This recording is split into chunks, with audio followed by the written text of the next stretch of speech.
අයිබෝව ජීවිතය කියන්නේ හරි අපූර තැන. මේ ජීවිතේ අපිට විවිධාකාරයේ සන්ධිස්ථාන හමුවෙනවා. මේ සන්ධිස්ථානවලදී අපි ක්‍රියා කරන විදිහට එතනින් පස්සේ අපි ජීවිතයම අපිට තීරණය කරන්නට පුළුවන්. කතාවක් තියෙනවනේ දෛවය කියලා.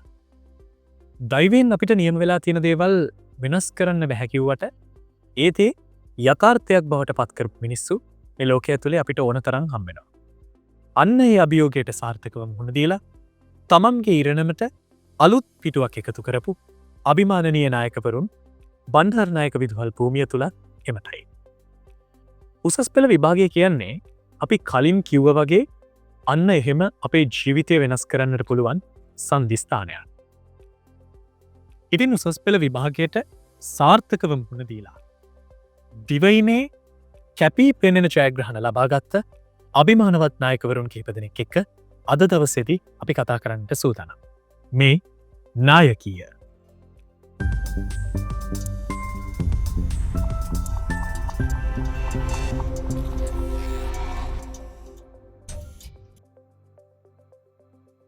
සියනැවේ ප්‍රදීපස්තම්පය ගම්පහ බණ්ඩාරනායකය. නිතතින්ම රටට ලෝකයට දායාද කරේ අනාගත ලෝකයේ ජයග්‍රහණය කරන්නට පුළුවන් අභිමානවත් නායකවරු. ඉතින් ගම්පහ බණ්ඩාරනායක විද්‍යාලය තුළ මේ වෙද්දි ඉගෙනුම ලබන 5000කට අධික නායකවරුන්ට පරමාදර්ශයක් වෙන්නට පුළුවන් අභිමානවත් නායකවරුන් කිහිප දෙනෙක් තමයි අද අපේ වැඩසටහනත් සමගින් එකතු වෙලා ඉන්නේ. ඔබ දන්නවා පසුගියදා පැවැත්වුණා 2024 අපොස උසස් පෙළ විභාගය. මීට දින කිහිපයකට මත්තෙන් උසස් පෙළ විභාගයේ ප්‍රතිඵල නිකුත් වුණා. ඒත් එක්කම දිවයිනේ සියලු පාසල් අභිබවමින් විශිෂ්ට ගණයේ ප්‍රතිඵල වාර්තා කරන්නට මේ ගම්පහ බණ්ඩාරනායක විද්‍යාලය සමත්කම් දැක්වා. ගම්පහ දිස්ත්‍රික්කය කියලා කියන්නේ උසස් පෙළ විභාගය වෙනුවෙන් දෙවනියට වැඩිම අපේක්ෂකයන් පෙනී සිටින දිස්ත්‍රික්කය. ඉතින් ගම්පහ දිස්ත්‍රික්කය ඇතුලේ ප්‍රමුඛතම ස්ථාන ලබා ගන්නට අපේ අභිමානවත් නායකවරුන් සමත් වුණා. ඒ විතරක් නෙමෙයි. විවිධ විෂය ධාරා ඔස්සේ දිවයිනේ ප්‍රථම ස්ථානය ඇතුළු තවත් ස්ථාන රැසක් ජයග්‍රහණය කරන්නට අපේ ගම්පහ බණ්ඩාරනායක විද්‍යාලය නියෝජනය කරන අපේ නායකවරුන් සමත්කම් දැක්වා. අද අපි නායකයේ වැඩසටහන තුළින් කතා කරන්න සූදානම් වෙන්නේ ඒ විදිහට ගම්පහ බණ්ඩාරනායක නාමය ලෝකයට අරන් ගිය අභිමානවත් නායකවරුන් කිහිප දෙනෙක් එක්ක. අපි හඳුනගනිමු මුලින්ම අද කවුද අපේ මේ වැඩසටහනට එකතු වෙන්නේ කියලා. අපිත් එක්ක එකතු වෙනවා 2024 අපොස උසස් පෙළ විභාගයෙන් භෞතික විද්‍යා විෂය ධාරාවේ දිවයිනේ ප්‍රථම ස්ථානය දිනාගත්ත ලෙසතු රන්සර සහෝදරයා. අයිබෝන්යි. ඒ වගේම අපිත් එක්ක එකතු වෙනවා භෞතික විද්‍යා විෂය ධාරාව දිවයිනේ තෙවන ස්ථානය හිමි කරගත්ත තෙවිදුත් දිල්මිත් සහෝදරයා. අයිබොන්නයි. ඒ වගේම භෞතික විද්‍යා විෂය ධාරාව යටතේ දිවයිනේ පස්වන ස්ථානය හිමි කරගත්ත නවිත් දිනෙත් සහෝදරයාත් අද අපිත් එක්ක එකතු වෙනවා. අයිබොන්නයි. මේ විතරක් නෙමෙයි අපේ වැඩසටහනට තවත් එක සුවිශේෂී සහෝදරයෙකුට අපි ආරාධනා කරා. ඔහු සුවිශේෂී වෙන කාරණය අපි ඉදිරියේදී කතා කරන්න සූදානම්. ඔහු තමයි වත්මන් ගම්පහ බණ්ඩාරනායක විද්‍යාලයේ ප්‍රධාන ශිෂ්‍ය නායකයා. ඒ වගේම ගම්පහ දිස්ත්‍රික්කයේ 2024 අපොස උසස් පෙළ විභාගයෙන් දිස්ත්‍රික්කයේ 8වන ස්ථානය හිමි කරගන්නේ ඔහු. අපිත් එක්ක එකතු වෙනවා විද්‍යාලයේ ප්‍රධාන ශිෂ්‍ය නායක ජනිදු කවිෂ සහෝදරයා. අයිබෝන්නයි. ඉතින් මෙන්න මේ සහෝදරයන් එක්ක අපි කතා කරන්න සූදානම් නායකීය තුලින් ඔබේ ජීවිතයට ඔබට ගන්නට බොහෝ දේවල් මේ කතිකාවත තුල ඇති. ඒ වගේම රසවත් කතා බොහොමයක් මේ කතිකාවත තුල ගොඩනගෙන බව නොඅනුමානයි. විග්‍රම රැදිලා ඉන්න මේ නායකීය.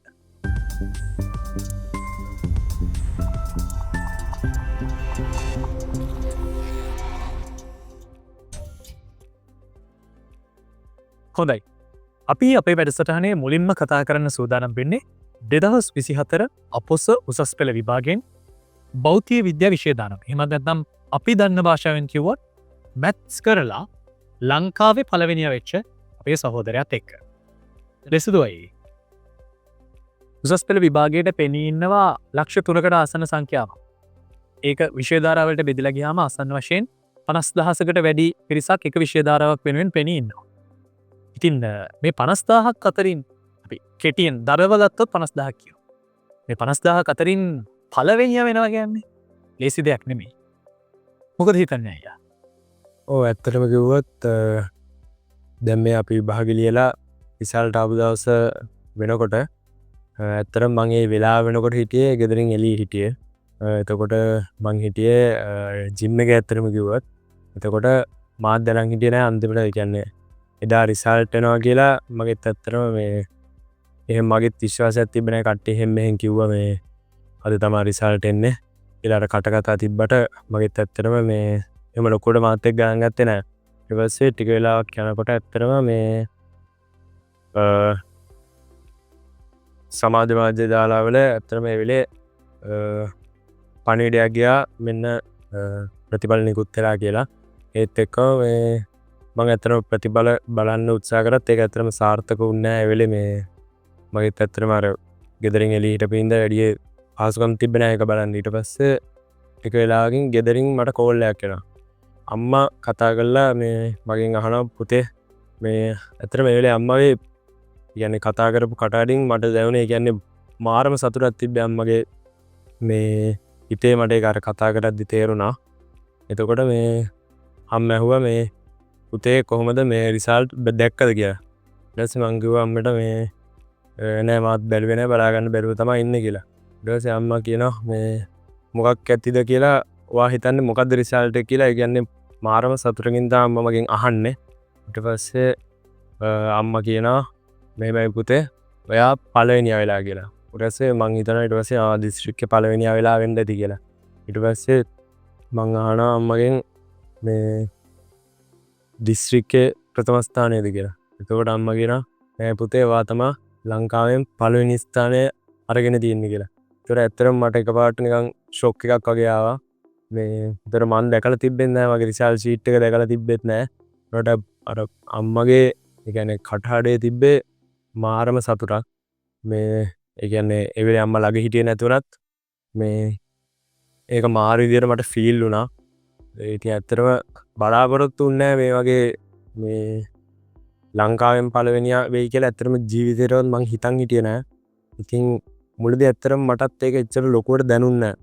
මේ මොකද මම ගෙදරින් එළිය හිටියේ එතන කවුරුත් ඒ කියන්නේ එහෙම කට්ටිය ඒ කියන්නේ ගෙදර කට්ටියවත් මගේ අඳුරන කවුරුත් එහෙම හිටියෙත් නෑ. ඊට පස්සේ කොහොම හරි ගෙදර ගියාට පස්සේ තමයි අම්මා ඒ කියන්නේ ගෙදර ගියපු ගමන් ඇත්තටම අම්මා මාව බදාගෙන මට ඒ කියන්නේ මාව ඉම්බ බදාගෙන ඉතින් ගෙදර කට්ටිය හැමෝම ඇවිල්ලා ඊට පස්සේ මාව වට කරගෙන මේ ඒගොල්ලන්ගේ අර හිතේ තිබ්බ සතුට ඇත්තටම මට කිව්වා ඒ වෙලේ තමයි මට තේරුනේ මේ ඒක අර කොච්චර දෙයක්ද ඒ කියන්නේ ගෙදර කට්ටියට එතකොට ළඟින් ආශ්‍රය කරපු කට්ටියට කොච්චර ඒක ෆීල් වුණාද කියලා.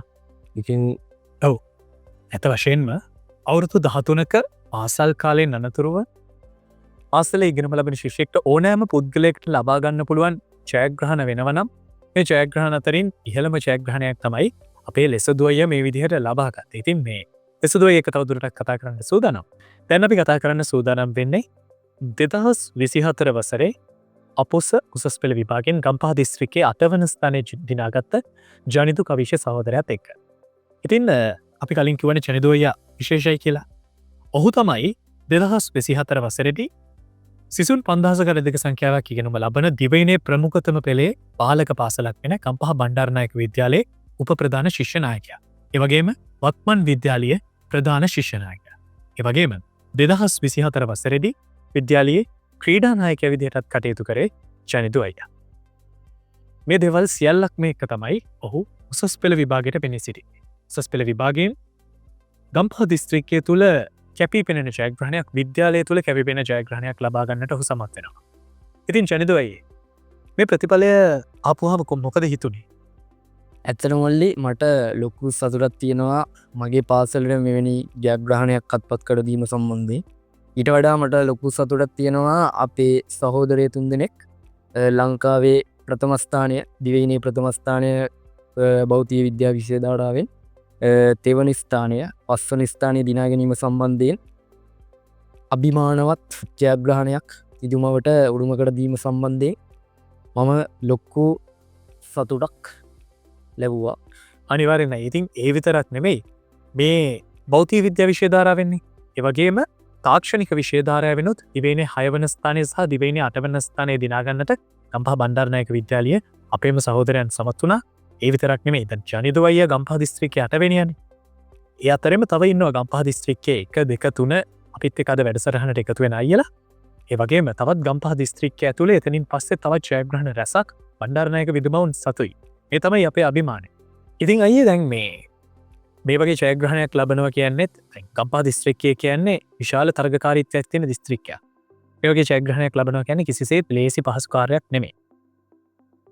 කොහොමද මෙතන පටන් ගන්න? අපි මේ කතාවේ මුලට යමු. ඇත්තටම මල්ලි පහවසරේ ශිෂ්‍යත්ව විභාගයට මුහුණ දීලා ලකුණු 178ක් ලබාගෙන ගම්පහ බණ්ඩාරනායක විද්‍යාලයට එනවා. ඇත්තටම අපේ අම්මා අපේ අම්මා හිතන්නේ මම ශිෂ්‍යත්වය පාස් වෙයි කියලා. ඇත්තටම ෆේල් වෙලා පොඩි ඉස්කෝලේකට දාන්න බලාපොරොත්තු හිටියේ. මොකද ඒ කාලේ මම ඇත්තටම ලොකුවට පාඩම් වැඩවලට යොමු වෙන්නේ එක්කෙනෙක් නෙමෙයි. ඒ කියන්නේ මල්ලිට මතක ඇති අර රොබින් හුඩ් කියලා චිත්‍රපටියක් ගියා ඒ කාලේ රූපවාහිනී channel එකේ. ඒක බලලා මට තිබ්බේ අර ඒකේ අර කඩු දුනු ඔහොම ඒ වගේ චරිත රඟපාන්න නිකන් ආසාවක් ඇවිල්ලා ඒ කාලේ මගේ මාමා හිටියා. මාමා මට පොඩි කාලේ කඩු හදා දෙනවා, දුනු හදා දෙනවා. ඒව තමයි ටිකක් සෙල්ලම් බඩු වගේ තියාගෙන හිටියේ. ඒත් එක්ක ඉතින් මං ওই සෙල්ලම් කර නෝමල් එකේ හිටියා. අන්තිම කාලේ ශිෂ්‍යත්වයේ අන්තිම වෙද්දි තමයි මම පොඩ්ඩක් මහන්සි වුණේ. අම්මා ගෙනල්ලා දීපු පොත් එහෙම මේම කරලා එහෙම මහන්සි වෙලා අන්තිමට ශිෂ්‍යත්ව විභාගේ පාස් වෙනවා 178ක් කරා. එහෙම පාස් වුණාට පස්සේ ගෙවල් වල නෑදෑයෝ ගොඩක් කට්ටිය මට කිව්වා කොළඹ ලොකු ඉස්කෝලේකට යන්න පුළුවන්. ඔහොම කියලා. ඒ වුණාට මට කට්ටිය කතා වෙනව ඇහුනේ බණ්ඩාරනායක ඉස්කෝලේ. බණ්ඩාරනායකේ තමයි මගේ අර කතාවත් එක්ක තිබ්බේ පූල් එකක් එහෙම තියෙනවා. එහෙම ස්විමින් පූල් එකක් තියෙනවා. මට පට්ට ආසාවක් තිබ්බා. ඒව බලන්න එහෙම ඇවිල්ලා මං බණ්ඩාරනායක ඉස්කෝලේට එනවා. අම්මත් එක්ක පළවෙනි දවසේ හොඳට මතකයි පුංචි බණ්ඩාරනායකයෙකුට එක්ක විදියට ටයි එක දාගෙන ඉස්කෝලේට එනවා. ඇත්තටම එතනින් පස්සේ මම ජීවිතය ගත්ත ලොකු ජයග්‍රහණ ගොඩක් තියෙනවා ඉස්කෝලයක්. බණ්ඩාරනායක ශිෂ්‍යයෙක් විදියට ගත්තොත්. එතකොට මං 6 වසරට එනවා. 6 වසරට ආවහම සාමාන්‍ය විදියට මට මුලින් පන්තියේ ගත්තොත් මට ඉංග්‍රීසි ලොකුවට බෑ.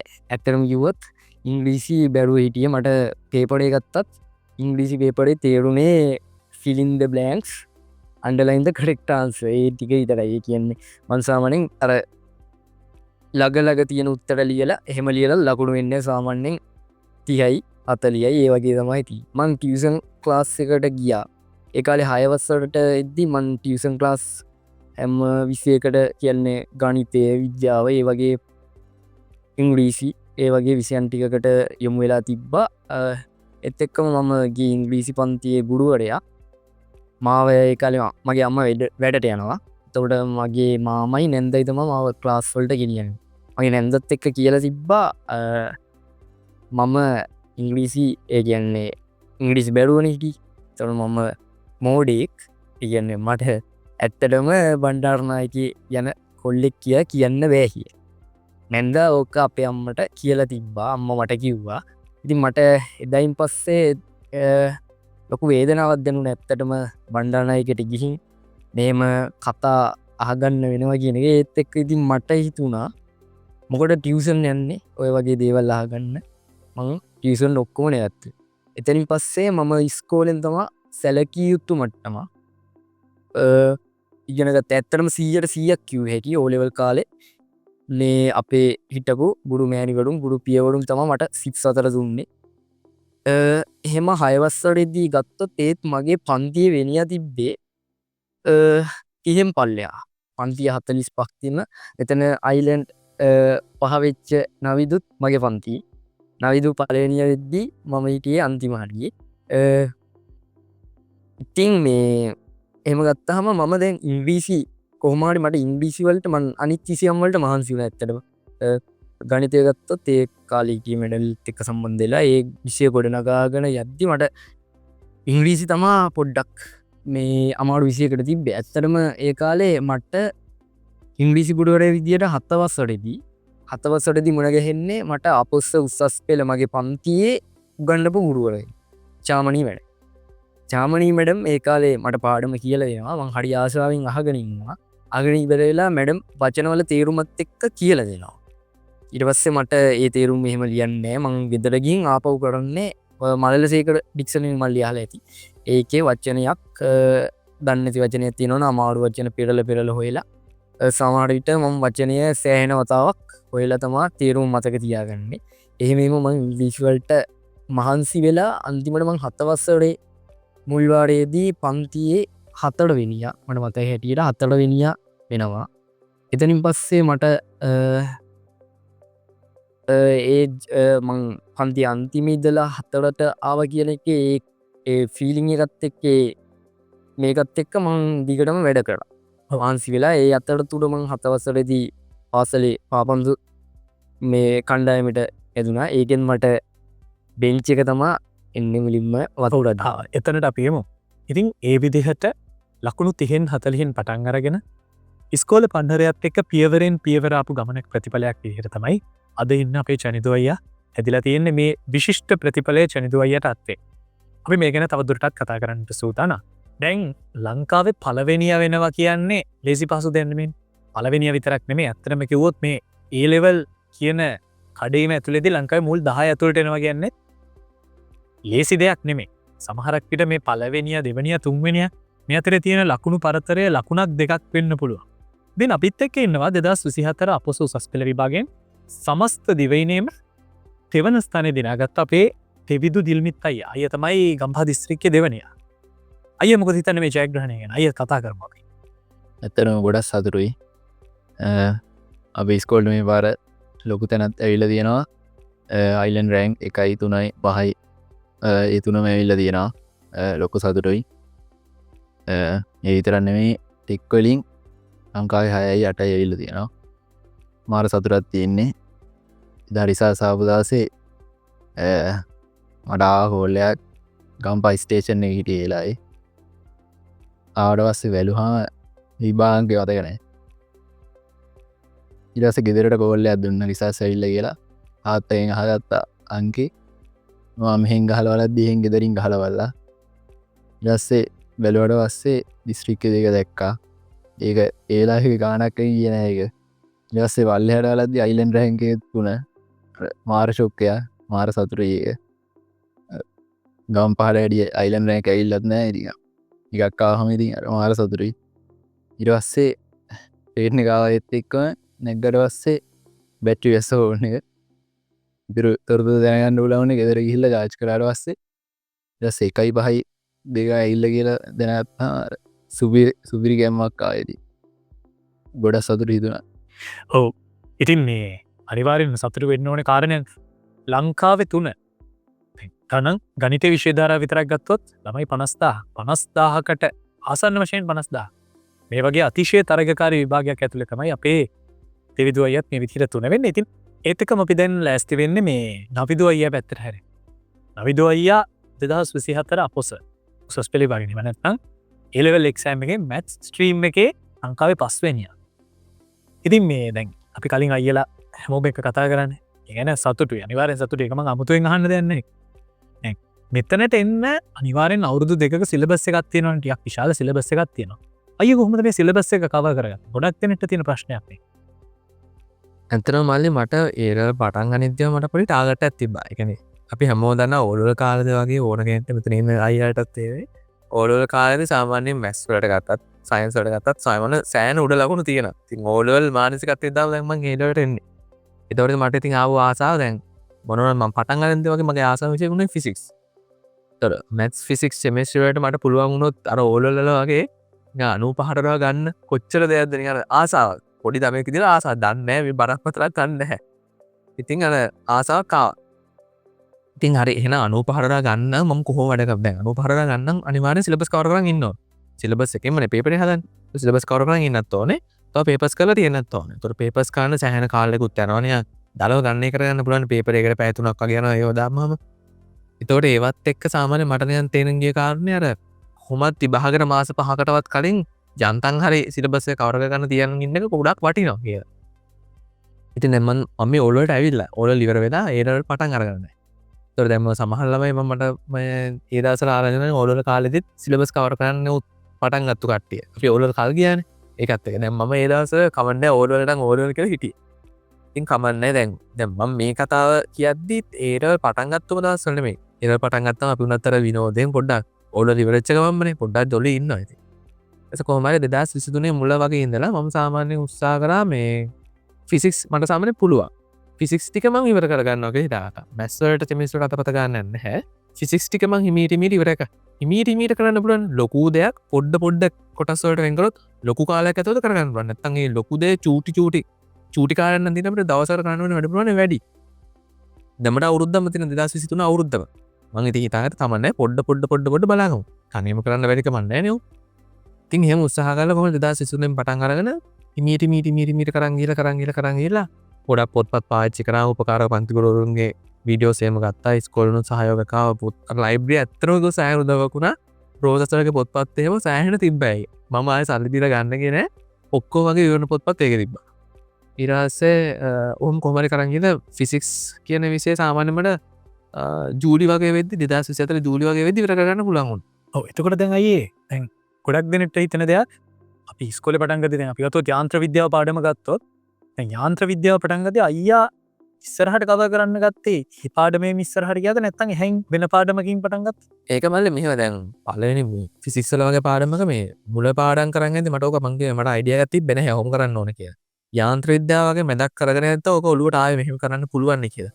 අර මොනෝනත් මේ සර්ලගේ එහෙම අහලා බලමුත් තේරුනේ යාන්ත්‍ර විද්‍යාවෙන් පස්සේ පාඩම් වලට අර යාන්ත්‍ර විද්‍යාව තමයි බේස් එක වගේ. අනෙක් පාඩම් වලට එවෙන් ලොකු ඒ කියන්නේ යාන්ත්‍ර විද්‍යාව බේස් එක තිබ්බට පස්සේ ඊළඟ පාඩම් ඉගෙන ගන්න අපිට ලේසි ඒක අර මේ අරක ඉගෙන ගන්න තිබිය යුතුමයි කියලා නැහැ. මොන ඕන පාඩම පටන් ගන්නදී බේස් එක යාන්ත්‍ර විද්‍යාව තමයි. හැබැයි මේ පාඩමට ආවෙන කොටසක් අනිවාර්යෙන් තියෙනවා ඒක. ඉතින් අර ඒකත් එක්කම හරි ජූලි වගේ වෙද්දි ඉවර කරගත්ත එකත් එක්ක මට සෑහෙන වාසයක් වුණා සිලබස්. අර දැන් මට වෙලා විතරුනේ එතකොට. තව අනිත් එක මට කියන්න ඕනේ සිලබස් කවර් කරගත්ත විදිය ගත්තී මේ ඉස්කෝලෙන් සයන්ස් සපෝට් එකක් ආව මැත්ස් වලට. මොකද ඒ දවස් දැන් මම මේ කතා කරන්නේ 13 වසරේදී. ළමයි එන්නේ නැහැ ඉස්කෝලේ. 180 පැත්තකින් තියලා ඒගොල්ලෝ රිවිෂන් යනවා. යාළුවෝ ඒ වගේ තැන් වලට යනවා. එන්නේ ගොස් සමහර කට්ටිය එන්නේ නැහැ. දැන් ඒ දවස්වල ඉස්කෝලේ සෑහෙන ඉඩ කඩ තියෙනවා ළමයිත් අඩුයි. මම විශේෂයෙන්ම දැක්කන්න ඕන පියු මැඩම් අපිට මැත්ස් ගෙන්නුවේ මැඩම්. මේ තෙවිඳුත් අයලා තියෙනවා. සම්පූර්ණයෙන් පිරියඩ් 8ම මැත්ස් කරපු දවස් තියෙනවා. පිරියඩ් 8 හිතන්න දවස් පිටින් මැත්ස් කරනවා. ඒ කියන්නේ පාඩම් මෙහෙම ගාද්දි ඉවරනේ. සමහර පාඩම් තියෙනවා සාමාන්‍ය විදිහට කියන මාස දෙක තුනක් යන පාඩම් සතියෙන් විතර ඉවරුණා. හිතන්න කොච්චර වාසියක්ද කියලා ඒක. ඉතින් එහෙම කරගෙන අර මම ෆිසික්ස් ඉවර කරගන්න පටන් ගත්තේ 2023 අවුරුද්දේ නම් ඉමීට කරන් ගිහලා 2024 ජූලි වුණා. නමුත් මැත්ස් එක අර ඉස්කෝලෙන් ආපු සපෝට් එකත් එක්ක සෑහෙන ස්පීඩ් එකෙන් මැත්ස් එක සාමාන්‍යයෙන් ජූලි වගේ වෙද්දි ඉවර කරන්න පුළුවන් වුණා. හැබැයි කෙමිස්ට්‍රි මම මුකුත් කරන්නේ නැහැ. කෙමිස්ට්‍රි මට දාන්නේ අමාරුයි. මේක සාමාන්‍ය විදිහට ඒ කරන් ගිය විදිහට තමයි කරන් ගියේ. ඉතින් මේ මං කැමති ආයෙත් ලෙස දුවේ පැත්තට හැරෙන්න. අයියේ දැන් ලංකාවේ පළවෙනිය. ලේසි දෙයක් නෙමෙයිනේ. අනිවාර්යෙන්ම මේ උසස් පෙළ ආරම්භයේ ධම්ම මේකට ලෑස්ති වෙන්න ඕන. O level කාලේ වැඩ කරපු විදිහ ඒකම උසස් පෙළට ආවට පස්සේ වැඩ කරපු විදිහ මේ දේවල් ගැන ටිකක් කතා කරමු. ඔව් මල්ලි.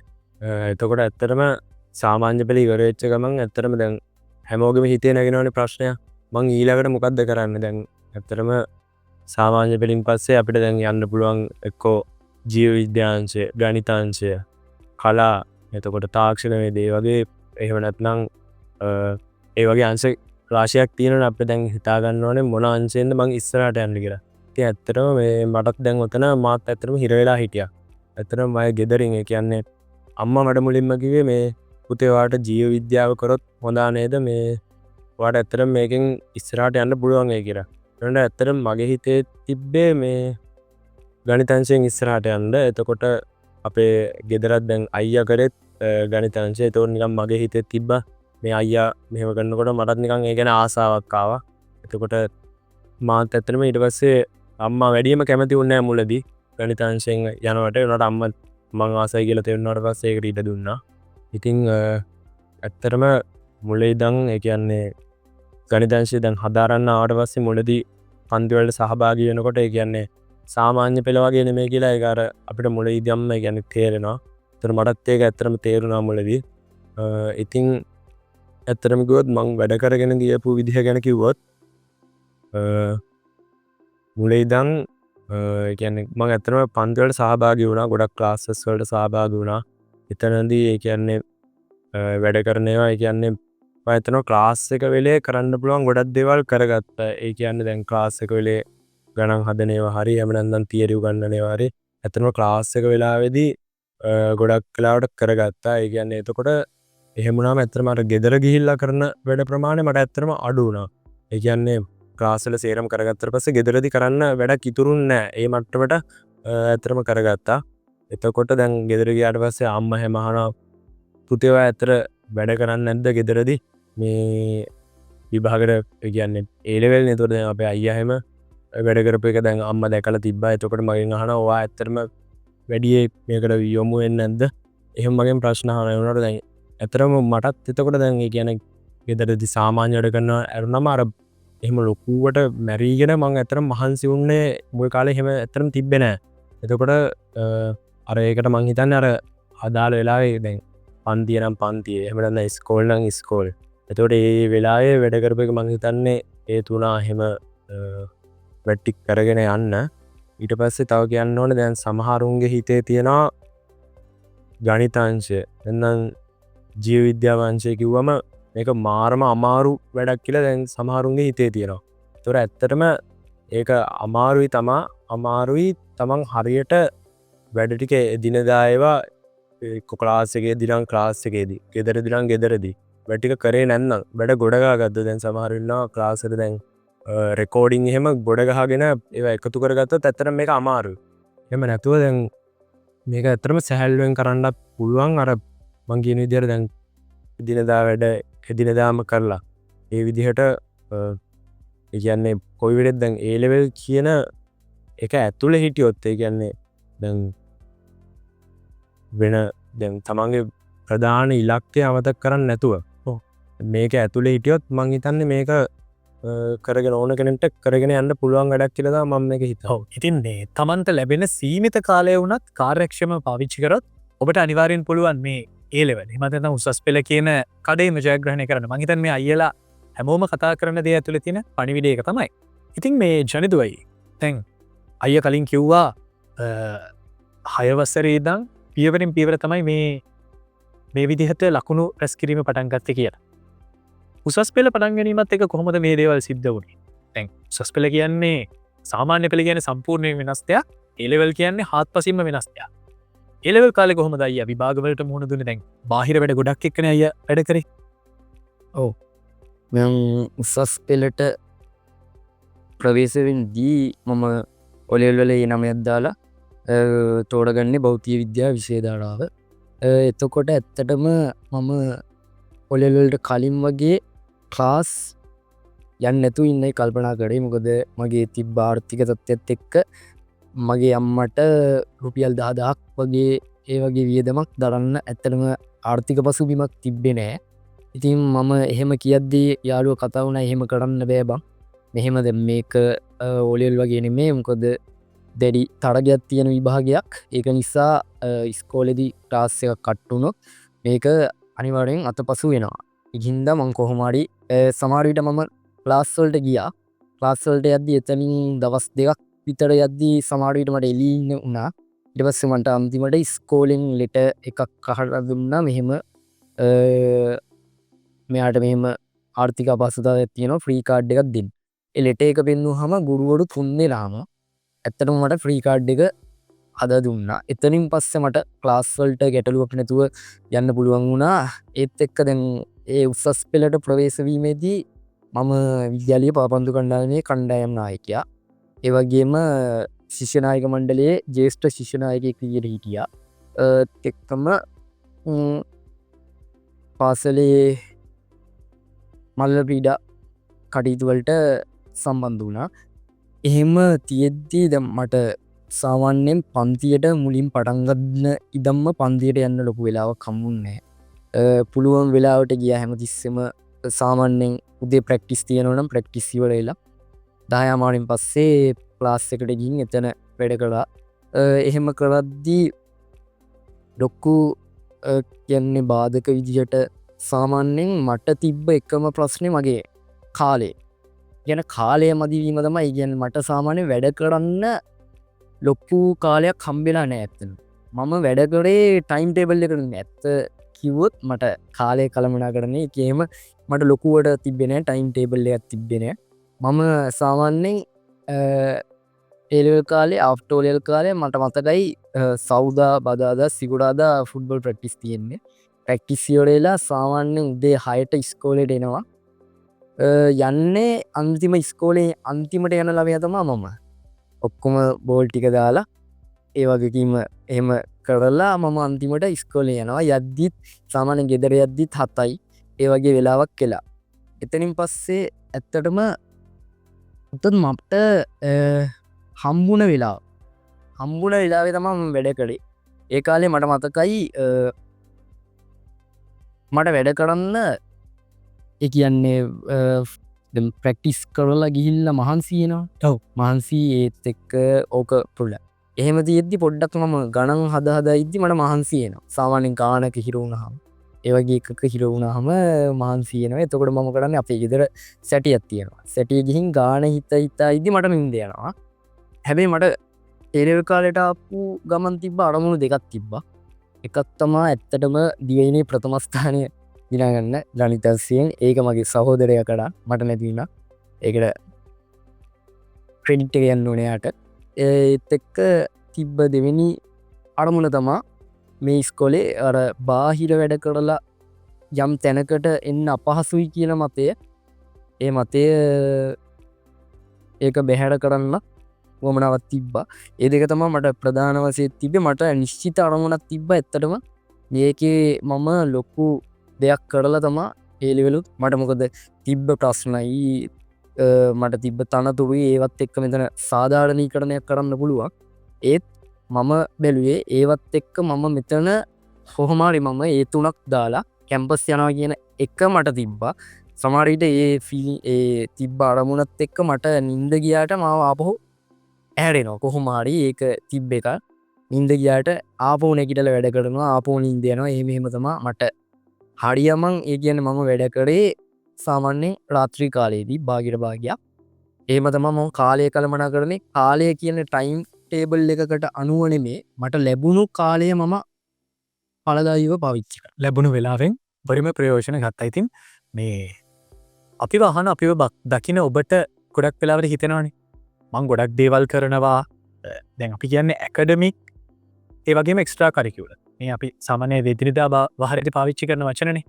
දැන් ගොඩක් දෙනට තියෙන ප්‍රශ්නයක් තමයි මේ දේවල් දෙක කොහොමද බැලන්ස් කරන්නේ අන්න ඒ දේ ක්‍රියාවෙන් ඔප්පු කරලා පෙන්නලා තියෙනවා අපේ ජනිදුවයි ඉතින් මේ ජනිදුවයේ අපි කෙටියෙන් කියමු දැන් අයියා හිටිය සංගම් අයියා දරපු තනතුරු ඒ වගේම මොනවද මේ ක්‍රීඩා දැන් ඉතින් තනනේ කතා කරේ මේ පාසල් කාලය තුල අයියා මොනවද ඒ විදිහට අත්පත් කරගෙන තියෙන්නේ මම මුලින්ම පරිවාස ශිෂ්‍යනායකයෙක් විදිහට ශිෂ්‍යනායක මණ්ඩලයට එනවා ඒත් එක්කම ඒ අවුරුද්දේ 11 වසරේ මට මතක හැටියට මම පාපන්දු කණ්ඩායමේ කණ්ඩායම් නායකයා වෙනවා එතනින් පස්සේ ඊළඟ අවුරුද්දේ ජ්‍යෙෂ්ඨ ශිෂ්‍යනායක විදිහට නැවතත් ශිෂ්‍යනායක මණ්ඩලයට තේරීපත් වෙනවා එතනින් මම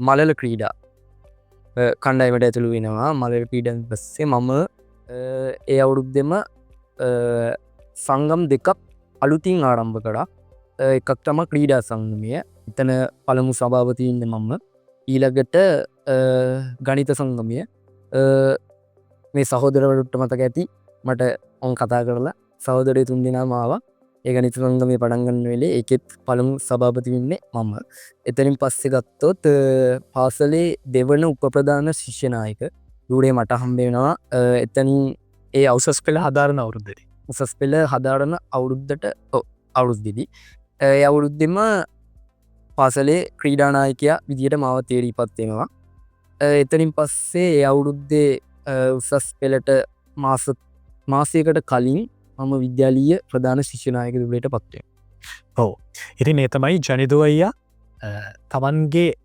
තමන්ට ලැබුණු තනතුරු තමන්ගේ දරපු වගකීම් සියල්ලක්ම අකුරට මිටු කරන ගමන්ම මේ විදිහට ජයග්‍රහණ ලබාගෙන තියෙන්නේ ඔව් මං කැමති ඒත් එක්කම අය තෙවිදු අයියා පැත්තට හැරෙන්න. දැන් ජනිදු අයියා ආසල තුළ දේවල් ගොඩක් කරලා තිබුණා. දැන් ක්‍රීඩානායකයා පාපන්දු ඒ වගේම තෙවිදු අයියේ අයියත් ක්‍රීඩා කරලා තියෙනවා. මම හයවසර ස්කොල්ඩාට වස්සේ චෙස් ක්‍රීඩාවට යමුණා. හයේදී ටීමර් සෙල්ලං කරන්නේ චෙස් ටීම්ගේ සිලෙක්ෂන් තිබ්බා. ඒකට ෆ්ලේ කරාම එතනින් තැනක්කාගෙන ඉරස්සේ අබෝ හතේදී ඉස්කෝලේ මේ සිලෙක්ෂන් එලිය එතනින් ටීමර් තේරුණා. ඉට පස්සේ පලාත් තරඟ තිබ්බා. මේ පලත් තරඟ වලින් අපි ඕල්ලයිලනට සිලෙක්ටුනා. පලාතෙන් පහක් විතරගන්නේ. එතරින් ඕල්ලයිලන්ඩට හාම එතරින් අපි සෙල්ලං කරහා මට ප්‍රේසය මදන අපිට තැනක්කාවෙන ඒකෙදී ඉරස්ස අටේදී ටීම එක ප්ලේ කර ඇස් දාට ඒකෙදී ඒකෙදී බස්නාහිර පලාතින් තේරුණා ඒ බීඩිෂන් එයට තේරුණේ ගීපාරත් වීඩිෂන් එයට තේරුණේ බිඩිෂන්නේ අපිට චැම්පියන් වෙන්න පුලන් වුණා අවුරුද්දදී ඒ බැකු සතුරක් එක ඉලස්යාපෝ නමේදී ප්ලේ කරා ඒකෙදී ඒකෙදිත් එහෙම බස්නාහිර පලාතෙන් ගිහිල්ලා ඔල්ලයින ඒගෙත් බීඩිවිෂන් ෆස් රනසක් ශ්‍රානසක් ගන්න පුලුවන් වුණා. ඉට පස්සේ 10-11දී එම පලේසස්සාාව නෑ මනමතක තියෙන අපව 12දී අපි එකක් ප්ලේ කරා 12 පලනි වාරය වගේ එද්දි ඒ බස්නාහිර පලාතේ මගේ චෙස්කැරියගේ නිය හොඳම පොෆෝමන්සේවාගේ ගැන අපිට බෝඩ් ප්‍රයිසස් කියලා තියෙනවා බෝඩ් හයක තමයි අදින්නේ ටීම් චෙස්සල ඒකෙදී මං ඇද බෝඩ්ඩගේ අම්පලේකරෝ ගේම්ස් 5-4 හමාරක් ගණ්ඩ පුලුවන් වුණා එයාර අපේ වයසින්න හොඳම ක්‍රීඩගත් එක්ක හොඳම් පහෝවන්සයක් දෙ බෝඩ් ප්‍රයිසයක් කම්මුණා අර කලින්මං පොහෝම් කරුවට ස්කූල් කල සම්වෙලා තියෙනවා ඒ තමයි චෙස්සලගිය අපි දැන් සුදනම් අයිත් මේ නවිදුවයිය පැත්තට හැරෙන්.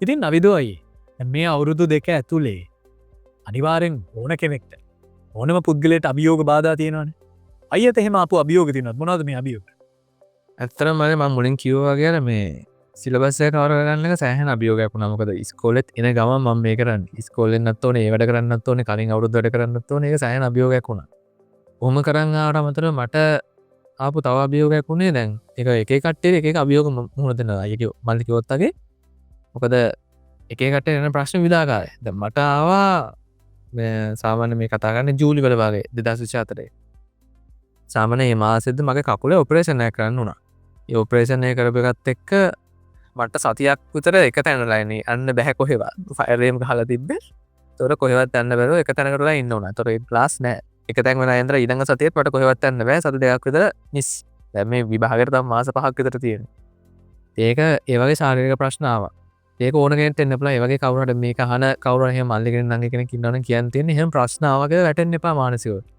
ඒක තමන්ම තව තැනකට උත්සර තියනවා හිටිය මටට තව තැනකට උත්සල තියෙනවා ඊට අමතර මම කියන්න කැමතිේ දැන් මේ අයට හැමෝ කතා කරාවත් ටයිම් මනේස්මන් ලෝට අමතර තව එකක් කොතන තියෙනවා එකන ඒරල් කැන්නේ පොඩි විභාගයක් නෙමේ එක ලොකු ස්ට්‍රෙස් එක ලොකු ප්‍රශය එක ස්ට්‍රෙස් මනේජ්මන් කියනක මේ කාල අනිවාරම තියන්න ඕන දෙයක් භාග ලංවෙන්න ලංවෙන්න අපේතන ස්ට්‍රෙස් වැඩිවෙන වෙන්න දැන් මම මගේ වෙච්ච වැරද්දකුත් තියෙන උතනද මොකද මම සිලබස් කවර කරන්න ඕනසා ම පුළන්තර වෙලාව හෙව්වා මගේ ටයිම් ටේබල් එකෙන් තින මේ පුළන්තර වෙලා මගේ දැන් වැඩ කරන්න යන විදිහත්යන් ක්ලාස්වලින්හෙම තොර ඒ වෙලාවදි මම මගත වෙච්ච වැරද්දක් ඇත්ත මේක එක කවුරු එක ඒ වැරද්ද හදාගන්න මම කියන්නේ මොකද මම වෙලා හයන්න ඕනච්ච ඉද සමාදස්සවට මේ සමාර සතිවල්දම පේප ලාස් කියන තීර පන්ති අවශ්‍යයි අනිවාරෙන් මොනොනත පිගරගන්න පේපර එක කමක් නැහැ ඕක පුළුවන්න ලියන්න කියනවගේ සමාදසරම පේපරේ මිස් කර මොකදමට වෙලා ඕන නිසා ගොද ඇයි ඉස්රාට යන්න යන්න දැන් සාමාන තීර පන්තේ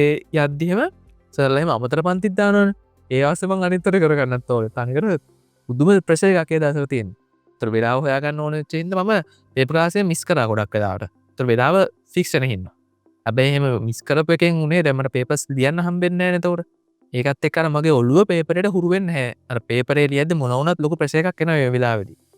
ඒකට ඔළුව හුරු වෙනා නැහැ මගේ. දැන් මාස ගණන් තිස්සේ මේක හුරු වෙන්නේ නැහැ.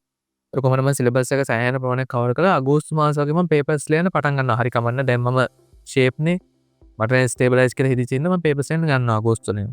ලියන්න ගත්තට දැන් ලියලා නැහැ නේ මම කලින් පේපර්ස්. ලකුණු වෙන්නේ නැහැ. දැන් පාඩම් කරලා තියෙන නමුත් පේපර්ස් වලට හුරු නැති නිසා ලකුණු වෙනවා මගේ අඩුවේ. හොරයි අඩුවෙන්. සෑහෙන අඩුවෙන් එන්නේ.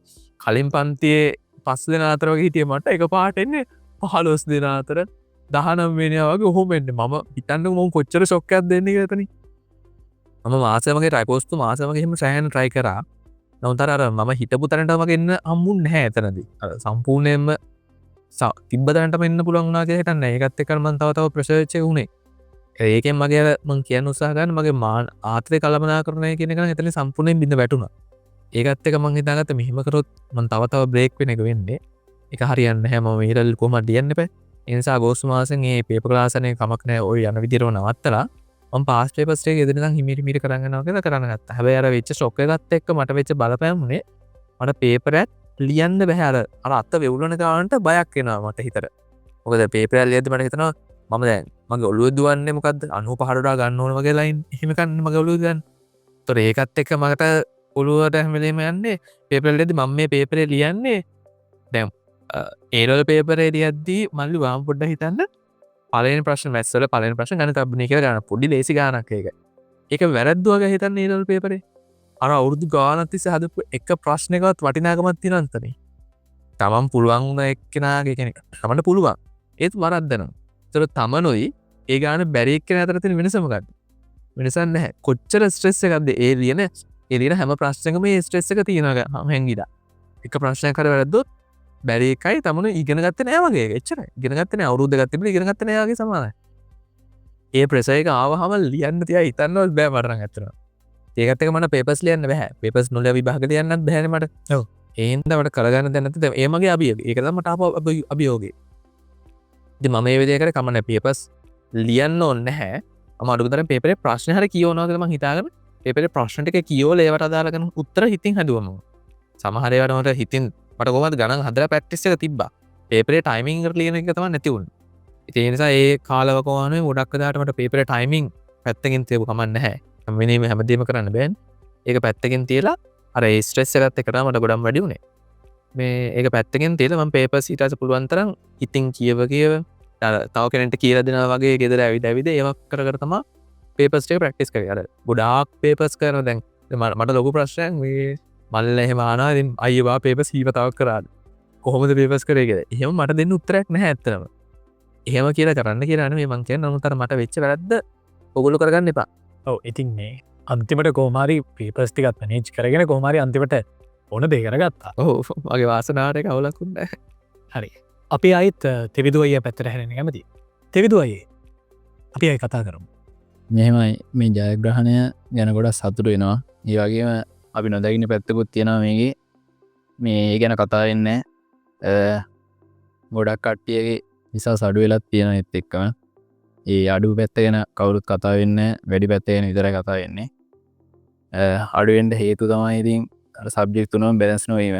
දැන් මෙතන අපි කට්ටිය අතරේ බයෝ කරපු කවුරුත් නැහැ. එතන බයෝ සබ්ජෙක්ට් එක මේ පාර හිසා අඩු වෙලා තියෙනවා. ඒ පේපර් ස්ට්‍රක්චර් වෙනස් වෙලා තියෙනවා. ස්ට්‍රක්චර් වෙනස් වෙච්ච ගමන් කට්ටිය රවුල් ගිහිල්ලා මේ ආහන යාළුවන් ගිහින් ඩබල් AC දිනවා ABS ඒ වගේ ඒවා කැම්පස් ඉස්සලා තියෙනවා. ඒව ගැන පොඩි දුකක් තියෙනවා. ඒ කියන්න තියෙන ඉතින් සබ්ජෙක්ට් එක මුලින් ඉඳන් බැලන්ස් කරන් යන්න ඕනේ. තමන්ට අමාරු එකට පොඩි පොඩ්ඩක් වැඩි වෙලා දීලා එහෙම බැලන්ස් කරගන්න ඕනේ. ඉතින් අවුරුදු 13ක පාසල් ජීවිතයේ අවසාන කඩේම අවසාන සම්දිස්ථානය තමයි උසස් පෙළ කියන්නේ. උසස් පෙළෙන් පස්සේ පාසල් ජීවිතයේ අවසානයේ මේ අයියලට දැන් මේ අවුරුදු 13ක ගමනේ. එහෙම නැත්නම් දැන් 6 වසරෙන් බණ්ඩාරනායකයට ආවට පස්සේ ඒ අවුරුදු 8ක කාලේ ස්වර්ණමය පරිච්ඡේදයක්. ඕනම කෙනෙක්ට තමන්ගේ ජීවිතයේ ස්වර්ණමය පරිච්ඡේදයක් නේ. මේ ස්වර්ණමය පරිච්ඡේදය තුලේ අමරණීය මතක ඇති මම නිකන් වාග් භාෂාවෙන් කිව්වොත් අපි විඳපු වෙලාවල් ඒ වගේ දේවල් ගැන කතා කරමු. ඇත්තටම කිව්වොත් මේ ගෙවුණු කාලය පුරාවට ඒගැන්නේ බණ්ඩාරනායකට ඇවිල්ලා 6 වසරේ උසස් පෙළ දක්වාම ගතවෙච්ච මේ අවුරුදු කාලේ පුරාටම ඇත්තටම මට දැනිච්ච හොඳටම ෆීල් වෙච්ච කාලේ තිබ්බේ උසස් පෙළ කාලේ. එතකොට ඒ කාලේ ඇත්තටම මට හොඳ ඒ කියන්නේ ළඟින් හිටපු යාළුවෝ සෙට් එකක් හිටියා. ඒතකොට ඒගොල්ලොත් එක්ක දැන් ඉස්කෝලේ ආවුණත් ඇත්තටම අර මං උනත් අර වැඩියෙන්ම ඉස්කෝලේ මං කිව්වා මුලින් අර දිගටම ඉස්කෝලේ ආවා කියලා. එතකොට ඒකට උනත් අර ගොඩක් හේතුනේ අර යාළුවොත් එක්ක තිබ්බ ඒ කියන්නේ ඇවිල්ලා අර මෙතෙන්ට ඇවිල්ලා ඒ කියන්නේ යාළුවොත් එක්ක එකට ඉන්නවා. එතකොට ඒකත් එක්ක අර යාළුවොත් එක්ක ආශ්‍රය ගන්න තිබ්බ ආසාව තිබ්බා. එතකොට ඒකත් එක්ක තමයි අත්‍තරම ගොඩක් ඉස්කෝලේ වුණෙත්. එතකොට ඒකින්ද අන්තිමට මේ ඉස්කෝලෙන් අර කරන වැඩ ටිකත් කරනවා. මොකද අර ඒ තිබ්බ මේ ආසාව හින්දා. එතකොට ඒ දවස්වල ඇත්තටම මට මතකයි ඔය අපේ තිබ්බ පෙරදිග සංගීත කණ්ඩායමක් තිබ්බා. එතකොට ඒකේ හිටියා කට්ටියක් අපේ ළඟින් හිටපු කට්ටිය. එතකොට ඇත්තටම ඒක වැඩ කරද්දිත් අර ගොඩක් අර සොදුරු අවස්ථා හම්බුණා. ඒ වගේම අපේ පන්තියේ හිටිය කට්ටියක්. එතකොට අන්තිම වෙනකම්ම ආපු කට්ටියක් හිටියා. එතකොට ඒගොල්ලොත් එක්ක ඇත්තටම අර තිබ්බ අර ඒ කියන්නේ ළඟින් ආශ්‍රය කරාම අර ඒ කියන්නේ අපිට අර හැඳෙන බැදීම බැදීමක් තිබ්බ ලොකු. එතකොට ඒවත් එක්ක අර ස්කෝලේ කාලේ ඇත්තටම අන්තිම උසස් පෙළ කාලේ මට අර ෆීල් වුණා ගොඩක්. ඒක අර සුන්දර විදිහට ගෙවිලා ගියා. ඇත්තටම ස්කෝලෙත් එක්ක මං හිතනවා ඒක අර ගොඩක්ම ලස්සන වුණා කියලා. ඔව්. ඉතින් අයියාගේ හිත ඇතුලේ තැම්පත් වුණු සුන්දර මතක අතරට එකතු වෙලා තියෙනවා. හරි. දැන් ගම්පහ බණ්ඩාරනායකය කියන්නේ මේ ගම්පහ දිස්ත්‍රික්කයේ තියෙන ප්‍රමුඛ පෙළේ බාලක පාසල.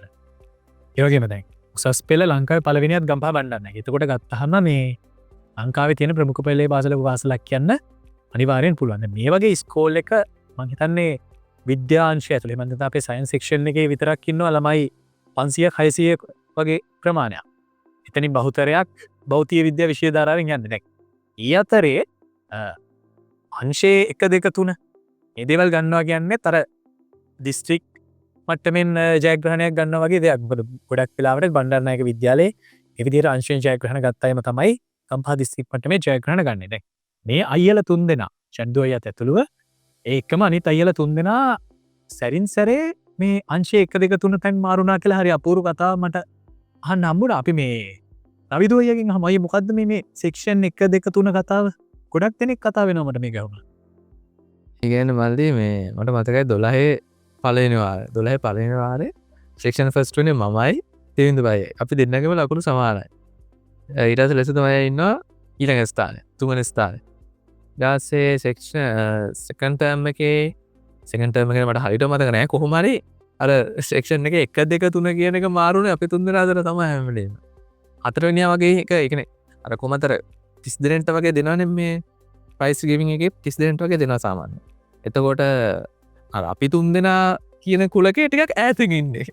අර සෙට් එකේ හතරවෙනියාට එනකන් ඇවිල්ලා හතරවෙනියාගෙන් ඉඳන් සෑහෙන ගැප් එක මොනොන දෙසඳු තියෙනවා. සෑහෙන ගැප් එකකින් පස්සේ තමයි සාමාන්‍යයෙන් එයා තුන්වෙනියා වුණා. සෑහෙන ගැප් එකක් තියලා තමයි අපි තුන් දෙනා පටන් ගන්න. ඒ කියන්නේ ලෙසදු අයියා 3 ඉදලා ඒ වෙද්දි තුන වෙන අවස්ථාවන එතකොට එයා කියන අපි තුන් දෙනා තමයි වෙන් වෙලා වගේ හිටියේ හැමදාම. ඒ කියන්නේ එක කුලකයක් වශයෙන් අපි තුන් දෙනා ඒ තරඟ තිබ්බම වුණා ඒ දවස්වල ඉඳලා. ඔව්. ඉතින් මේ ඒ විදිහට ඇවිල්ලා අන්තිමට ලංකාවේ 1 3 5 ගම්පහ 1 2 3 තෙවිදුවයි. දැන් මේ අපිව බලන ගොඩක් අයට විවිධ ප්‍රශ්න තියෙනවනේ අයියලාගෙන් දැනගන්න. දැන් මේ අපිට හැමදේක් ගැනම කතා කරන්න බැරි වෙයි. මේ ඒ ලෙවල් කරද්දී අයියලා මොනවද පාවිච්චි කරේ කියන්නේ? බාහිරින් පොත්පත් ගත්තද නැත්නම් පන්තිවල වැඩ විතරද පන්තිවලින් දෙන වැඩ විතරද කරේ? පාස් පේපර්ස් කරාද? මේ දේවල් පොඩ කතා කරන්න. ක්ලාස්සල ටිකනම් ඒ කරගෙන ගියා. ඒ ශේපේ බැලන්සේ කරගෙන යන්න ඕනේ. අමතර පොත් ගත්තොත් ප්‍රසිද්ධෝත් තියෙන ගී කියන ගෙසගේ පොත් තියෙනවා. එය ඔක්කොම පොට්ටිකයි කියලා තියෙනවා. වෙන අමතර පොතක් නම් කියවල නෑ. අර ටික තමයි යූස් කරලා තියෙන්නේ. පාස් පේපර්ස් ගත්තොත් ෆිසික්ස්වල කෙමිස්ට්‍රියල් MCU එහෙම ඔක්කොම අය කරලා තියෙනවා.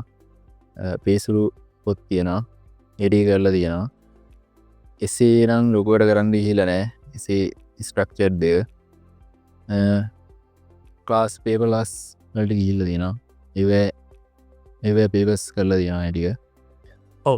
දැන් මේ උසස් පෙළ තුලදී එක කෙනා වෙන වෙනම ගත්තොත් එක කෙනගේ විභවතා වෙනස් මේ විභවතා හඳුනාගෙන ඒ විදිහට වැඩකරොත් තමයි ඔබටත් උසස් පෙළ ජයග්‍රහණය කරන්න පුළුවන්න්නේ ලෙසදයි ඒලවල් සබ්ජෙක්් තුනයි ෆිසික්ස් කෙමිස්ට්‍රී කම්බයින්මස් දැන් ගනිතය විෂයතාර අයියටන මොන සබ්ෙක්් එකද ලේසි මොන සබ්ෙක්් එකද වැඩිපුර වැඩ කරේ මෙහෙම මල්ලේ කිවොත් දැන් හැම සජෙක්් එකේම තියෙනගෙන අමාරු කෑලි තියෙන තමන්ට ලේසි කෑලි තියෙනවා එතකොට අර සබ්ජෙක්් තුන බැලන්ස් කරන්න යනක ඇත්තරම් වැදගත් මොකද මේ ගැන එක සබ්ජෙක්්ටයකින්වත් වැටෙන්නේ නැතුව සබ්ජෙක්් තුනේම අර යෙදිලා ඉන්න ඕන ඇත්තරම කිව්ව එකකින්වත් ඇත්තරම් සමහර අයට ඇත්තරම එක සබ්ජෙක්ටයක් මගෑරනවා වෙන්න පුළන් දැන් සමහරයි තියෙනවානේ තමන් වැඩියෙන් කැමති සබ්ජෙක්් එක කියලා එතකොට එහෙම තියෙද්දී ඒකට දෙන වෙලාම් වගේ අනිත්තේවටත් වෙලාව දීලා ඇත්තරම තුනව මේක බැලන්සගේ කරගෙන යන්න ඕනේ එතකොට දැන් තම ඉගෙන ගන්න වෙලාවේ ඇත්තරම ඒ වැඩේට බැහැලා කියන්න ඇත්තරම ගෙන ගන්න වෙලාවේ ඒක ඔල්ුවට ධාරණය කරගත්තත් ඇත්තරම මේක අර ලොකුවට මහන්සියන එක ඇත්තරම අපිට හිතන්නක පැයි 10කින් කරන්න ඕන වැඩේ ඉටට ඇත්තරම ගොඩා කඩු කාලයකින් කරගන්න පුළුවන් අපි අර ඉගෙන ගන්න වෙලාම එකට අවධානයමු කල්ලා වැඩේ හිටියොත් එතකොට ඇත්තරම එහෙමුණම දැන් සමහටවා ගෙදර ඇවිල්ල පාඩන් කරන එකට එතකොට දෙන්න ඕන කාලය අඩු කල්ලා ඒ වෙලාවෙත් ප්‍රශ්නවලට යොමු එන්න පුළුවන් එක කරන්න පුළුවන් මේ තමන් අර එක පාරින්ම ඒකර ධාරණය කරගන්න පුළුවන්ගුණ තොර මං හිතනවා ඒක ඇත්තරම වැදගත් කියලා එක ටයිම් මනේජ්මන්ට් වලටත් ගොඩක් වැදගත් මොකද ඇත්තරම එහෙම ඒලවල් කියලා ලොකු කාලයන්න සීමිත කාලයක් තුළ තම අපිට අධ්‍යයනය කටයුතු කරන්න තියෙන්නේ තකොට ඒ සිලබස් එක මේ කාලය ඇතුළත කරගෙන කර තමන්ට ෆිට්ටෙන්න ගැන්නේ තමන්ට පුළුවන් කරගන්න ඇත්තරම මේ මං හිතනවාර එක පාරෙන් ඒ කියන්නේ උගන්නන වෙලාම ඒක ධාරණය කරගන්න ඇතරම් වැදගත් කියලා හිතනවා ඔවු තකොට ඉතින් මේ දැල් ලෙසදු අයියා ඒලෙවල් මැත්ස් කරලා ලංකාව එක කියන්න අයියට කැමති ඕනම් පාත්තයක් තෝරගන්න පුළුවන් අයට තෝරගන්න බැරි පාත්තියනවන තව ළමයි ගොඩක්කින්නවා නතනින් පිරිපස්සේ අය මොන පාත්තකත තෝරගන්න කැමති මොනව දනාගත බලාපොර ඇත්තරම කිව්වොත් දැම්මං හැදැරුවේ ගනිතංශයන එතකොට එතනින් ඉස්සරාට ගිල්ලා බොහෝවිට ඉංජිනේරු පීටේකට ඇතුළත්වෙන තා මගේ කියන්නේ අදහස තියෙන දැන්ට මෙතනින් දැන් උසස් පෙලින් පස්සේ උසස් පෙළ ජයග්‍රහණය කරාගෙනකින් කියවෙන්නේ නෑ තමන් ගැර ඊට පස්සෙ තියෙන අනාගතය තාකනින් සාර්ථකුණා කියලා අපි ඒකරත් ඇත්තරම කැපකිරීම් කල්ලා ඊළකට තව මහන්සේලා යන්න ඕනතින් මං හිතනවා ඉංජිනේරු පීටයකට ඇතුළත් වෙලා එතනදී තියෙන ඉස්සරාට තියන වැට්ටිකත් කරගෙන එතනිනුත් සාර්ථක වෙලා රැකයා ජීවිතයට ලැබිලා රට ලොකු සේවයක් කන්දා මගේ බලාපොරත්තු කිය ඔවු ඉතින් එවිදිහට තමයි අපේ ලෙසදු අය ලෙසදෝය ගැනගත බලාපොරොත්තු ගැන කතා කර කියමනක් තියෙනවනි වස්සානයේ රස්වදන්නා ගස ශීතහිරතුව ඉවසා දරා සිටිය කියලා මොකත් මේ වස්සානය මොකදන ශීතහිරතුව අපේ ජීවිතයේ අපි අත්පත් කරගන්න ඉන්න අභි ජයග්‍රහණ වස්සානය ගැන් ඒ ගබන ඇත්ති අපිට හමුවෙන අභියෝග ශීතහිරතුව කියන්න පුළුවන් ඉතින් ඒ විදිහට හමුවුණු අභියෝග ජයග්‍රහණය කරලා තමන්ගේ අරප්නු කරාගිය අභිමානවත් නායකවරුණික තමයි අද දවසේදී නායකය තුළින් අපි කතා කරන්න. ඉතින් මේ වගේ ජයග්‍රහණ ලබන්නට මේ තමන්ගේ තනි කැපකිරීම් විතරක් ප්‍රමාණවත් වෙන්නේ පවුලෑගේ උපකාරීත්වය වගේම ගුරුවරු වගේ බොහෝ පිරිසක් මේ එක අපේ සහෝදරයා එක ඉන්නවා. අපි සූදානම් මොවුන් ගැන කතා කරන්න. ජනදුවයි අයර මේ ජයග්‍රහණයට යද්දී කවුද උපකාරී වුණේ මොනවද තීර කතා මේ ගැන කතා කරමු. කොමල්ලි මුලින්ම ඇත්තටම මට මේ ජයග්‍රහණය ලබාගන්න මූලිකවම උදවුන්නේ මගේ අම්මා. ඇත්තටම පොඩිකාලිදලා මව ඩැක බලාගෙන මේ තරම් දුරක් කඩගෙන ඇවිල්ල මට මතකයි අම්මට අසනීපතත්වයකින්ද අම්මගේ රස්සාාව නැති වෙනවා නමේ වසරදීන්න. එතනින් පස්සේ ඇත්තටම අම්ම කරන්නේ මල්ලි දන්න ඇති බම්බු කොටනවා කියලා කියන්නේ අර ප්‍රතිඥවල උඩකොට සහදන එකක් ඒගෙදී අම්ම එහෙම කරද්දි අම්මටත් ලොක්කු වැටුවක් කම්මුන්නේ සාමාන්‍යෙන් සෑහෙන මහන්සි වෙන්න ඕන්න පවුල වෙනුවෙන් මම් වෙනුවෙන් එක වේලක් හරි කන්න දෙන්න මොකද අම්ම නොකා මටකාපු අවස්ථා අපමණ තියෙනවා අම්මා අදුමක් කරන්න නැතුව මට ඇදුම් අරම් දීප අවස්ථා අපමණ තියෙනවා. මගේ අම්ම තමා සෑහෙන්න මේකට මේ ජයග්‍රහණය කොටස් කඩුවෙක් වෙන්න ඕනේ. මොකද මම වෙලාවක දකින අම්මගේ අතේ තියෙන කඩගැට ඒවා දකිද්දි පට්ට වේදනාව. මොකද මම වෙනුවෙන් මෙච්චර මගේ අම්මා කැප වෙනවද කියන එක. අම්මා ඒ කියන්නේ මට මේ ළඟදී මත් එක්ක කතා කරද්දී කියපු කතාවක් අම්මා විඳපු දුක් මට මෙච්චර කල් කියලා නෑ. පොඩි කාලේ ඉඳන් අර මන්තරම්වත් ලැබිලා නැති කෙනෙක්. ඇත්තටම මුලින්ම මගේ අම්මට ස්තුතිවන්ත වෙනවා. ඒ වගේම ගත්තොත් දෙවෙනියට ඇත්තටම අම්ම දකුණුවත වගේ ඉද්දි මම්මත වගේ හිටියේ මගේ පාසලේ ගුරුවරු දෙමාපිය වගේ හිටියේ. කියන්න ඕන මට හම්බුණ 6 වසරේ ඉඳන් හැම වැඩන් කෙනෙක්ම මා ගැන පෞද්ගලිකව හොයලා දෙන්න පුළුවන් සහයෝගය උපරිම දුන්නා. විශේෂයෙන්ම උසස් පෙළ මැඩම් නෙක්සලා මැඩම් දැන් ලංකාවේ නෑ මේ වෙන විට. ඇත්තටම මේ මැඩම් මා ගැන හොයලා මට අවශ්‍ය උපකාර පොත්පත් ලබා දුන්නා. ඊට අමතරව ආදි ශිෂ්‍ය අයිය කෙනෙක් හිටියේ මට උදව් කරපු ඇත්තටම දීප් කුමාර කියලා ආදි ශිෂ්‍ය සංගමේ.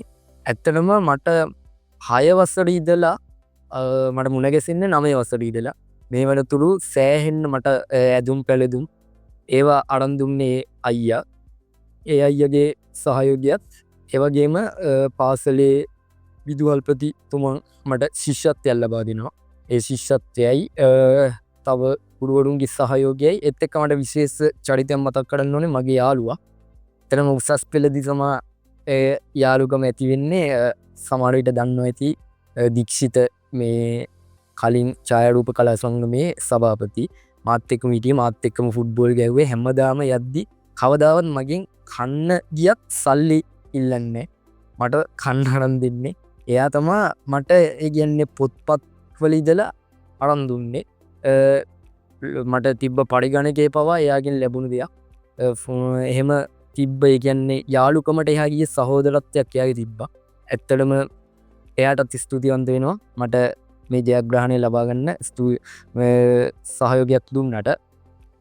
ඊට අමතරව මගේ කෝච් විශේෂයෙන් මතක් කරන්න ඕනේ. මම ෆුට්බෝල් ටීම් එකේ ඉද්දි කෝච් කවදාවත් ලොකු වචනයක් කියනවා ටීම් එකේ විනාඩි 90 ශ්‍රී ලංකාවේදී 45 දී සමහර විට පාපන්දු පීඩාව කරන කට්ටිය දන්නවා සෑහෙන මහන්සියක් සෑහෙන පපුවේ වේදනාවක් තියෙනවා.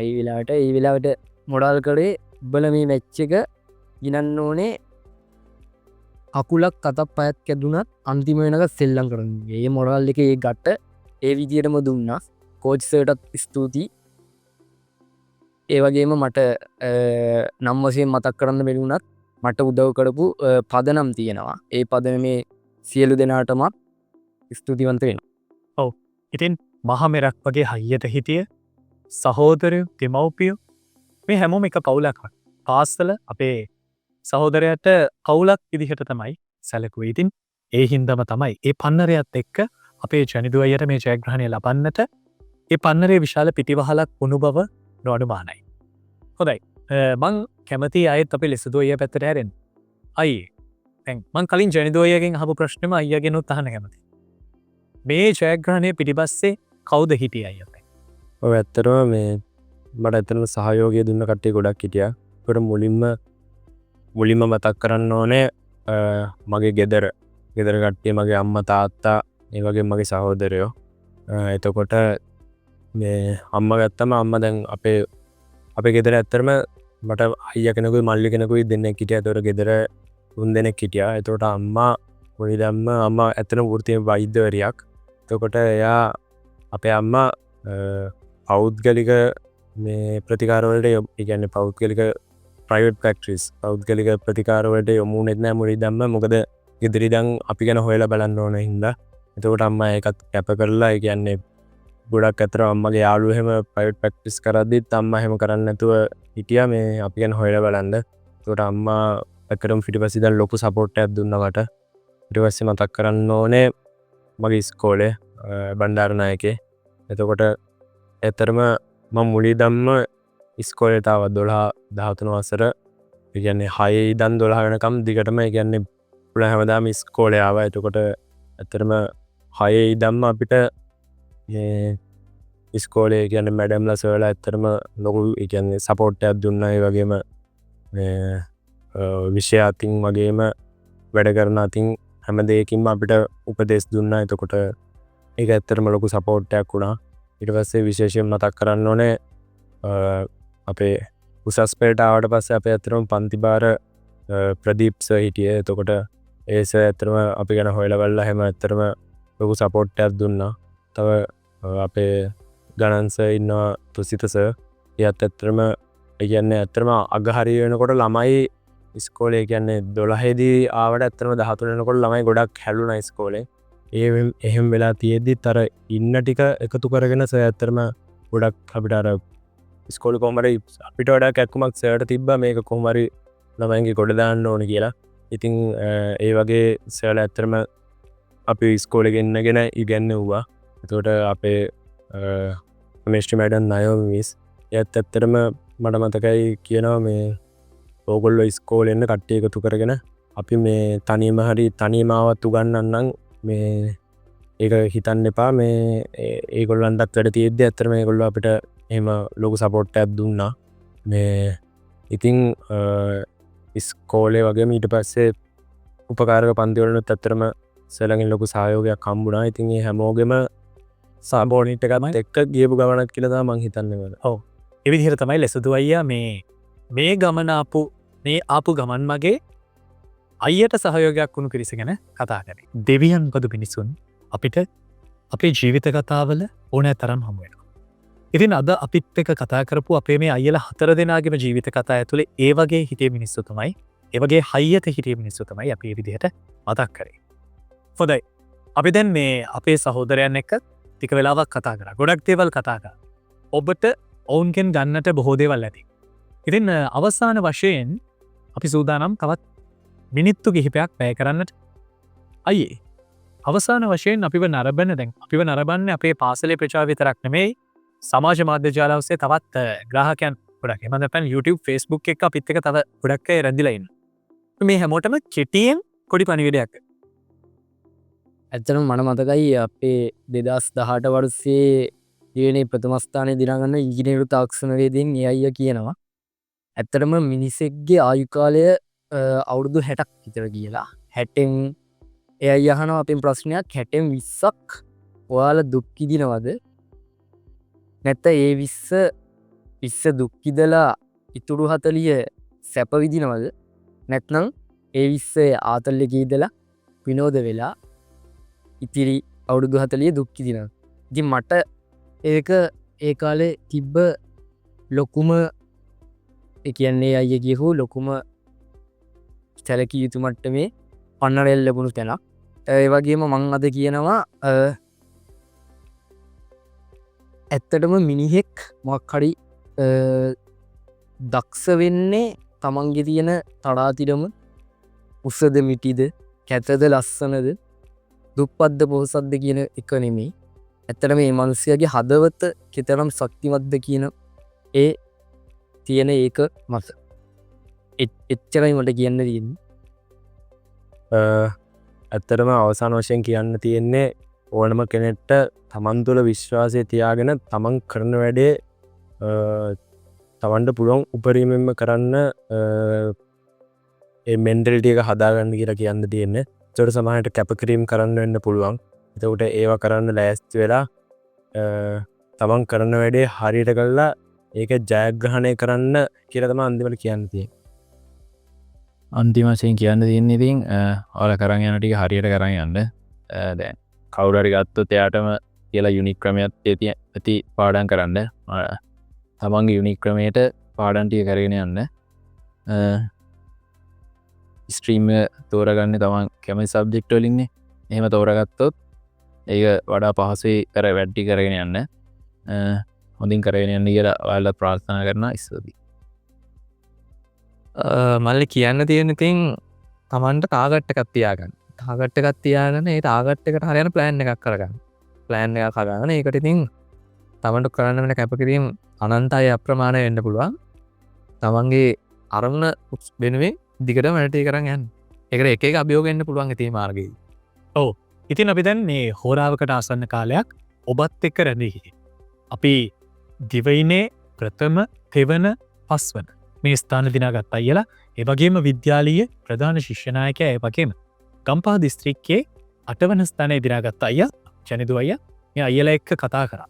අපිව නරඹපු ඔබට මේ කතාබහ ඇතුලේ ගන්න බොහෝ දේවල් තියෙන්නට ඇති. මං හිතනවා මේ කතාව ඇතුලෙන් ඔබේ ජීවිතයට අකුරක හෝ දෙයක් එකතු කරගන්නට ඇති කියලා.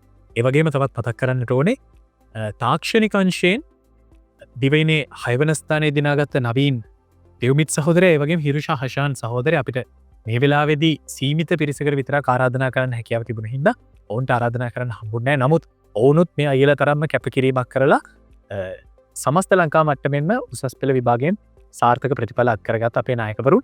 ඒ විතරක් නෙමෙයි ගම්පහ බණ්ඩාරනායක නාමය මේ වෙද්දි දිවයිනේ පාසල් අතර ඉහළින්ම වැජබෙන්නට මේ 2024 අපස උසස් පෙළ කඩීමේදී තවත් බොහෝ පිරිසක් වැඩ කරා. දිස්ත්‍රික් මට්ටමේ ඉතාමත් ප්‍රශංසනීය ජයග්‍රහණ රැසක් විදුමවුන්ට අරන් දෙන්නට ඔවුන් කටයුතු කරා. මේ තමයි බණ්ඩාරනායකවරුන්ගේ විශිෂ්ටත්වය. වසර 8කට ආසන්න කාලයක් තමන්ගේ පාසල වෙනුවෙන් තමන්ට හැකි උපරිමෙන් වැඩ කරලා පාසල ජයග්‍රහණය කරා රැගෙන යන්නට වැඩ කරලා ජීවිතය දිනපු අභිමානවත් ප්‍රෞಢ බණ්ඩාරනායකවරුන් මේ විදුබිම තුළ එමටයි. ඉතින් අද දවසේදී අපේ වැඩසටහනට අපිත් එක්ක කතා කරන්නට ඒ වගේම අපිව නරඹන ඔබට කරුණු බෙදා දෙන්නට එකතු වුණු අයියලා හැමෝටම බෙහෙවින්ම ස්තුතියි. ඉතින් අයියලගේ උසස් පෙළ කඩේම මේ විදිහට ජයග්‍රහණය කරා වගේම ඉදිරි බලාපොරොත්තු සියල්ලමත් සර්වප්‍රකාරයෙන් සාර්ථක කරගන්නට හැකි වේවා කියලා ප්‍රාර්ථනා කරනවා. ඒ වගේම අපිව නරඹන ඔබේ බලාපොරොත්තුත් මේ විදිහටම මල්ඵල ගැන්වෙන්නට හැකි වේවා කියලා අපි නායකීය තුලින් ඔබෙන් සමුගන්නට තමයි සූදානම් වෙන්නේ. කවදත් ලාංකීය පාසල් මාධ්‍යකරණයේ පුරෝගාමියා ගම්පහ බණ්ඩාරනායක විද්‍යාලීය මාධ්‍ය ඒකකය අයිබෝවන්.